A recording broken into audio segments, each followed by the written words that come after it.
What are some of the greatest finishes in college football history, you think? Kentucky LSU doesn't get enough credit.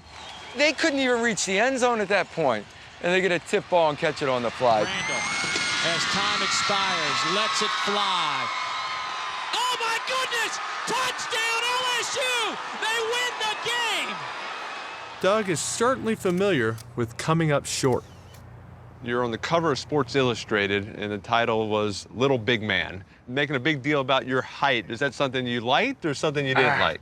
I don't know. I'm trying to decide how many short jokes I can tell. Oh, you can tell as many as you want. In 1984, against Bernie Kosar and the defending national champion Hurricanes, Doug was great. Flutie with Martin, touchdown, Boston College. Everybody remembers the last 6 seconds of that game, but how good of a game was the whole thing? Even without the last play, that was an all-time classic. Flutie gets past Fagan, touchdown. How do you defend that? Bernie and I went back and forth up and down the field. I knew, or kind of had that feeling, we had to score in every possession. What a game this has been. 1,193 yards of offense. On the game's 8th lead change, Miami went ahead by 4 with 28 seconds to go. And there's nothing but heartbreak for the Eagles, who have played so courageously here this afternoon. Now, don't count that man out yet, though, either. 28 seconds, you're down 4, you need a touchdown. There's a classic shot, I just kind of nod my head. It's like, okay, now I know what I have. I got 28 seconds, I got a few plays. We can get to midfield, right? Get it out to midfield, we can throw one for the end zone. 28 seconds for Doug Flutie and the Eagles. I hit a seam route to get us out there, and then the tight end out of bounds. Flutie gets it out of bounds, across midfield. We had 2 timeouts, we didn't use either one. Doug Flutie is down to his last at bat. Can you give us the name of the play and walk us through it? 55 flood tip. It's really a straight drop back and hang on the ball and let it fly. Flutie flushed, throws it down. Caught by Boston College, I don't believe it. In my own mind, I'm thinking, I gotta hang on to it for a while, let him get down there, I'm gonna buy some time. Mark McDonald was our right tackle. He's pushing this guy up the field, and I still roll by him and almost get sacked, and he's afraid he's gonna get a holding penalty. You go, where are you going, Doug? And I get out there and had someone running at me, so I threw it. Doug Flutie has done it. After the game, you said the play was 50-50. When you let it go, how much of a chance do you think you have? About a 50-50 chance. You got a couple guys down there, they got a couple guys down there, you throw it and let everybody go for it. Is it safe to say that you're not a math major at Boston College? But that's the way we felt. It's like look, this ball's gonna be in the air for They're going to catch it, we're going to right, catch it. it's gonna be in the air for 60 yards. We got guys, they got guys, somebody should catch this thing, right? It wasn't the first or the last time Doug and his quarterback coach Tom Coughlin, someone I'm a bit familiar with, completed a Hail Mary. We completed one earlier in the year at the end of the half against Temple that looks identical. It's the same area, right around midfield, 48, 50-yard line. I drop back, I roll right, set up. I think it was a little higher arc on the ball, but it came down to Gerard in the middle of the pack for a touchdown. So we'd had success with it, and it really felt like you're just calling another play in the huddle. With the Giants, we still call it flood Flood tip. tip. Manning back, steps up, heaves one down the middle of the field, into the end zone, and Nix makes the catch for the touchdown! The key to getting receiver Gerard Phelan open on Flutie's tip, an inadvertent whistle. I brought out the film for a closer look. They jumped, we jumped. They pick up this flag. How did they pick that up? They got jumped Because off? they jumped off, we reacted. Back then, that was offsetting. Oh, okay. First time before the inadvertent whistle, he's pressed up on Gerard. Penalty marker is down, play is stopped. After the fact, he walks out and gets on Kelvin. So that gave Gerard that free There release, you go, right? yep. So he could get the furthest down the field. Yeah, if you see the footage of Gerard going down the field, it's not pretty. Eli, Peyton, and Tom could have a race and probably beat him. Gerard Phelan, he's behind the defense. That can't happen. Doug, I'd like to recreate your fantastic finish. Will you show me how to do it? Absolutely. The old cannon hadn't been fired up in a while, but, 48 yards is right in my range. More like 63. Huh? We snapped it from the 48. I give ground 15 yards. This thing's 63 yards. Okay, I'll give it a rip. Oh yeah, I forgot to mention, I brought in your favorite target. 6'1", 190 pounds out of Radnor, Pennsylvania. Are you serious? Number 20 in your program, but number 1 in your heart. Gerard Phelan's here. No, not exactly, but he's here in spirit. Seriously, you couldn't have traveled him in for this? Come on, Doug, this is ESPN Plus. We got a tight budget. Plus, mannequins, non-union. Good point. There you go. Avoid the tackle. Avoid the defensive end. Get him wide and get it going forward. Oh, pretty. Oh. Look at that. Wobbler. Yeah, if the arm's getting tired, you can always drop kick it there. It's fading in. Online. Ow! Is it me or does that mannequin kind of look like Peyton? Or I guess all mannequins kind of look like Peyton. Pretty much.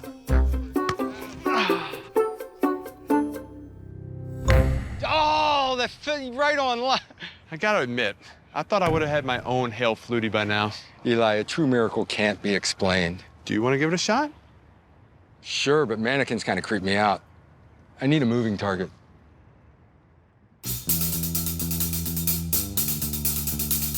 Blue 80.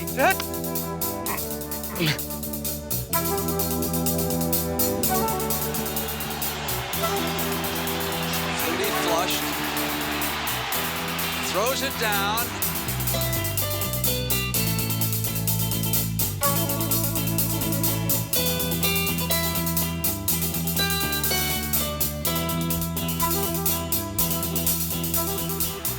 Caught by Boston College. I don't believe it. It's a touchdown. The Eagles win it. Unbelievable. I don't believe it. We win again. Doug, thanks for reliving one of college football's greatest plays. So now let's create another fantastic finish with a selfie. Hail Flutie on 3. 1, 2, 3. Hail Flutie. There's no East Coast bias when it comes to fantastic finishes. They can happen anywhere. They're going to kick the field goal. Good snap. Good hold. And the kick is blocked. Appalachian State has stunned the college football world. One of the greatest upsets in sports history. Cross to the middle. Juggle. 90 touchdown Nebraska. On the way. No, return by Chris Davis. Davis goes left. Davis gets a block. Davis has another block. Chris Davis. Touchdown. But in order to relive the most fantastic finish in college football history, I headed west to meet Kevin Mowat.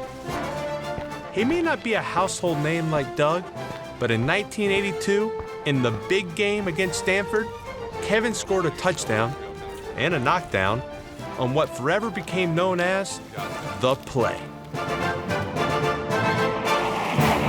Now, the Bears in a seemingly impossible situation. They have only one timeout left. They pretty well have to run it back. Harmon will probably try to squib it, and he does. Ball comes loose, and the Bears have to get out of bounds. Rodgers along the sideline, another one. They're still in deep trouble at midfield. They tried to do a couple of... The ball is still loose as they get it to Rodgers. They give it back now to the 30. They're down to the 20.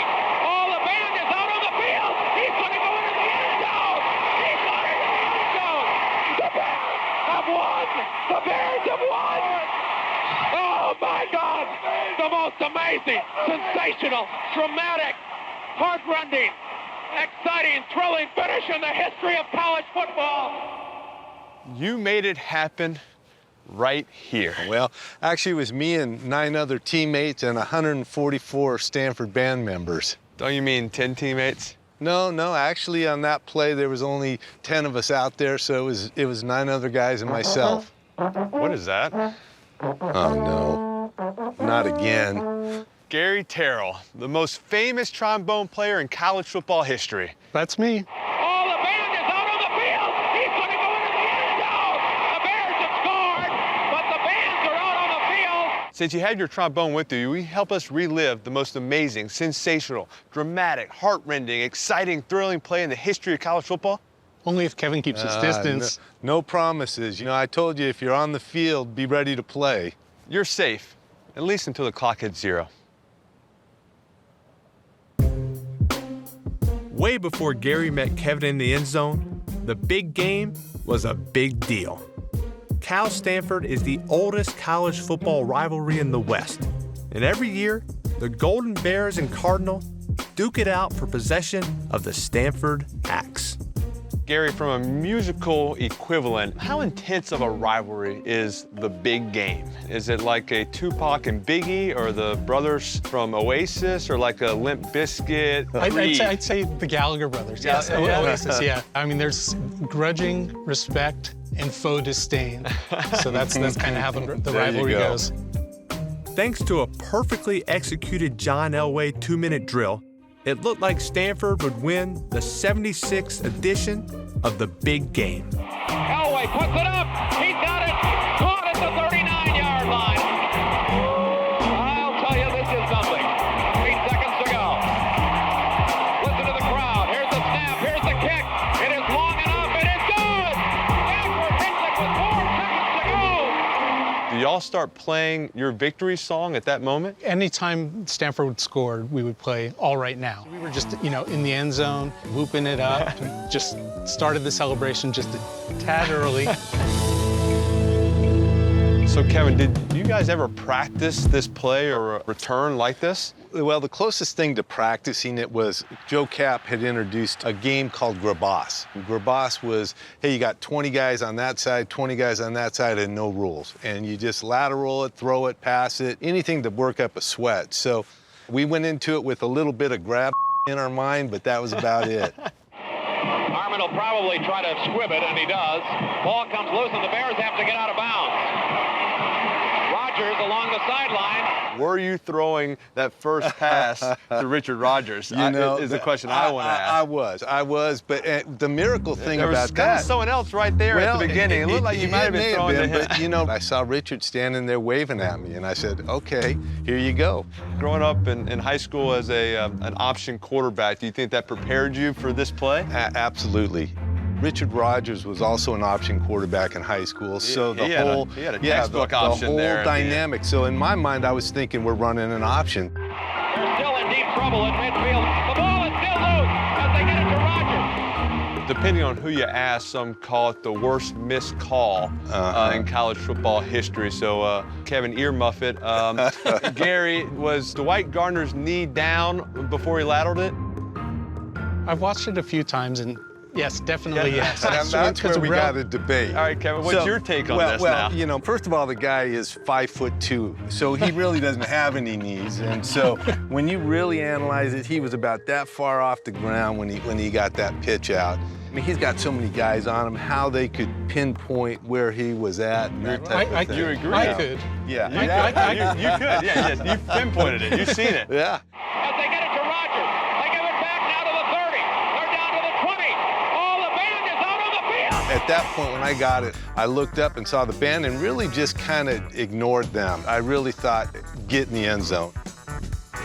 Got to a point where I felt like I was in the end zone, and that's when I started my celebration and my little encounter with Gary. So, Gary, what were the moments like after that play? Was it complete shock or maybe complete concussion?